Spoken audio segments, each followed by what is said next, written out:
Penampilan Sanggar Titian Barantai Uniska Banjarmasin sangat memukau penonton nang hadir di perayaan Hari Tari Dunia 2024 nang digelar UPTD Taman Budaya Kalimantan Selatan. Pagelaran nang diselenggarakan selawas 3 hari mulai 27 hingga 29 April 2024 nang melibatkan lebih dari 400 orang penari. Digelar di panggung terbuka Bakhtiar Sanderta Jalan Hasan Basri, Banjarmasin Utara. Penampilan Sanggar Titian Barantai Uniska Banjarmasin sangat memukau penonton nang hadir di perayaan Hari Tari Dunia 2024 nang digelar UPTD Taman Budaya Kalimantan Selatan. Pagelaran nang diselenggarakan selawas 3 hari mulai 27 hingga 29 April 2024 nang melibatkan lebih dari 400 orang penari digelar di panggung terbuka Bakhtiar Sanderta Jalan Hasan Basri, Banjarmasin Utara.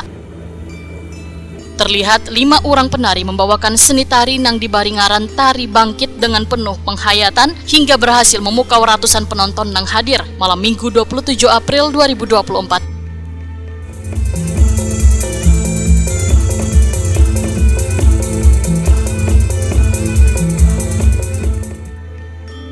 Tari kreasi nang digarap secara tradisional wan kontemporer ini mengisahkan tentang ramainya kasus bullying nang sedang marak di tengah warga. Melalui tari ini diinginkan agar korban bullying tetap bangkit wan bersemangat meraih mimpi nang telah dicita-citakan. Namun kehidupan kada akan berhenti, namun terus berlanjut, sehingga harapan tentunya akan menghampiri pada korban bullying nang percaya pada dirinya sendiri.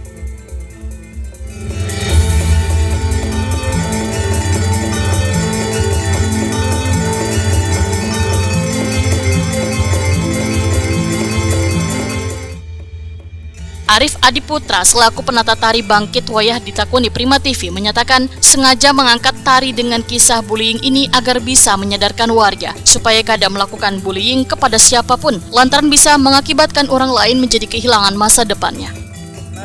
Belakangan ini dan memang kasus bully setiap tahun pasti ada.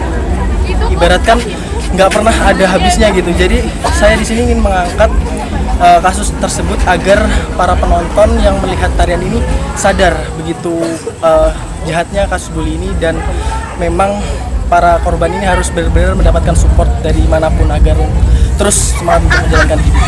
Berarti lewat tari ini apa nih pesannya kepada yang menonton sendiri? Nah, pesannya sendiri untuk para penonton untuk stop bullying siapapun Anda dimanapun karena itu bukanlah tindakan yang benar. Bullying adalah bom waktu bagi kita semua, itu akan terus berjalan. Jadi tinggal kepada diri kita masing-masing menyikapinya untuk men-stop dari diri kita. Karena setiap manusia memiliki kodratnya yang sama dan berdiri di atas bumi yang sama untuk bersama-sama mewujudkan perdamaian. Dalam perayaan Hari Tari Dunia 2024 ini ditampilkan 40 karya tari, mulai dari kamarian hari hingga malam hari. Kada hanya tari tradisional, namun ada pula tari modern hingga kreasi wan kontemporer.